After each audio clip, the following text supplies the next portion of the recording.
Hello students. आज class 10 के science का first chapter chemical reaction and equations का फर्स्ट एक्टिविटी हम लोग देखेंगे। और एक्टिविटी इसलिए ज़रूरी है पढ़ना, क्योंकि इससे ऑब्जेक्टिव क्वेश्चंस बोर्ड में डायरेक्ट आता है। और इसके बिना साइंस में 100 में से 100 मार्क्स नहीं आएगा। तो इसमें आज के क्लास में हम लोग क्या क्या चीज़ सीखेंगे। सबसे पहले तो ये जो क्या इसमें प्रिकॉशंस हम लोग लेते हैं।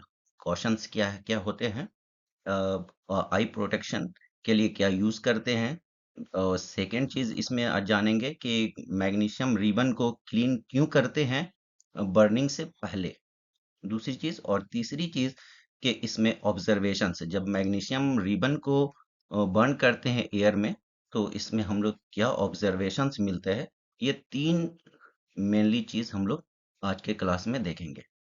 तो सबसे पहली चीज है कि इसमें आई प्रोटेक्शन क्यों जरूरी है।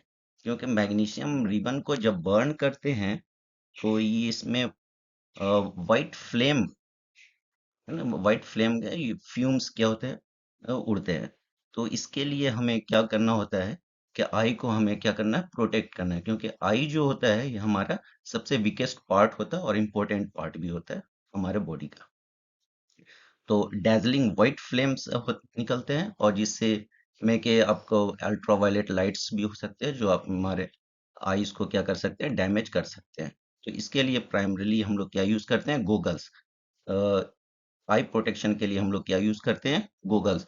किसी भी केमिकल एक्सपेरिमेंट को परफॉर्म करने से पहले हम लोग गोगल्स लगा लेते हैं। ये क्यों लगाते हैं, क्योंकि ये हमारे आई को प्रोटेक्ट करते हैं अगेंस्ट क्या, liquid, chemical splash, irritating mist, vapours and fumes. तो यहाँ पे आप देख रहे हैं कि फ्यूम्स जो निकल रहा है ये आंखों को क्या कर देता है, चकाचौंध कर देता है। ये बिल्कुल डेजलिंग व्हाइट फ्लेम होता है। ठीक है, तो ये फर्स्ट पॉइंट हो गया। सेकेंड पॉइंट है कि रिबन को हम लोग क्यों क्लीन करते हैं बर्निंग से पहले। आप यहाँ पे देख सकते हैं कि मैग्नीशियम के जो रिबन्स है, उसका कलर जो है वो थोड़ा फेड हो गया है। ये फेड इस वजह से होता है कि मैग्नीशियम जो होता है वो काफी रिएक्टिव मेटल्स होता है, जो एयर में प्रेजेंट ऑक्सीजन के साथ वो रिएक्ट करके मैग्नीशियम ऑक्साइड का एक पतला सा लेयर ना, पतला सा लेयर फॉर्म कर लेता है।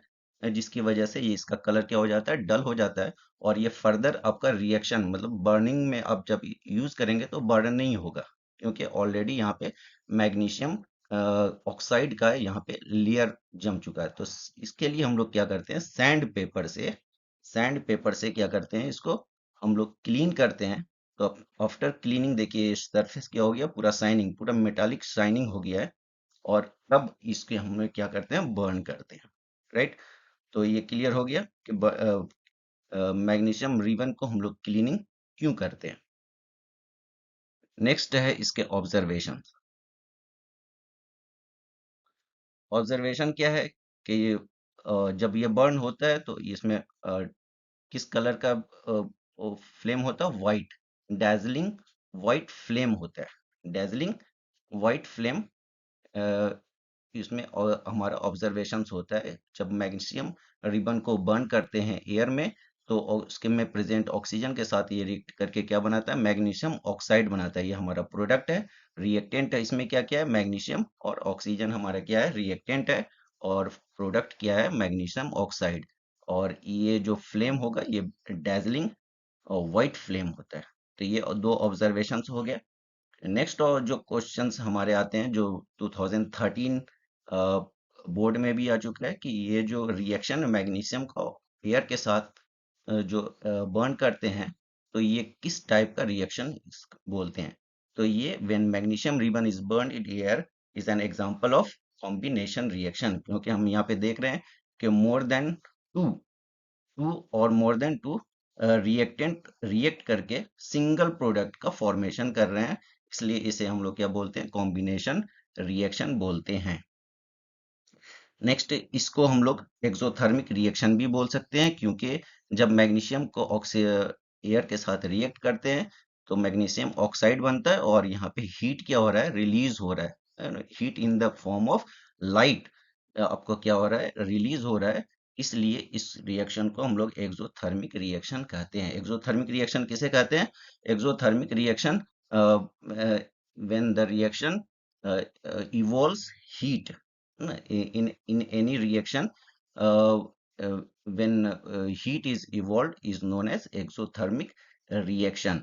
तो ये एक्सोथर्मिक रिएक्शन होता है, ये अनबैलेंस रिएक्शन है। अगर इसको आप बैलेंस करना चाहें तो बैलेंस कर सकते हैं। रिएक्टेंट साइड में कितने ऑक्सीजन है? दो ऑक्सीजन है। ऑक्सीजन के कितने एटम है? दो ऑक्सीजन। और प्रोडक्ट साइड में हमारे ऑक्सीजन के एटम कितने हैं? वन। तो यहाँ पे हम लोग इसको टू से क्या कर सकते हैं? मल्टीप्लाई कर देंगे। तो टू मैग्नीशियम भी हो जाएगा, टू ऑक्सीजन भी हो जाएगा। और रिएक्टेंट साइड में टू ऑक्सीजन है बट मैग्नीशियम कितना है? वन एटम है।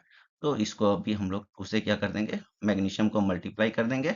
तो दो टू मैग्नीशियम रिएक्टेंट साइड में हो गया, टू मैग्नीशियम प्रोडक्ट साइड में हो गया। ऑक्सीजन का टू एटम रिएक्टेंट साइड में हो गया, ऑक्सीजन के टू एटम प्रोडक्ट साइड में हो गया। तो ये हमारा क्या हो गया?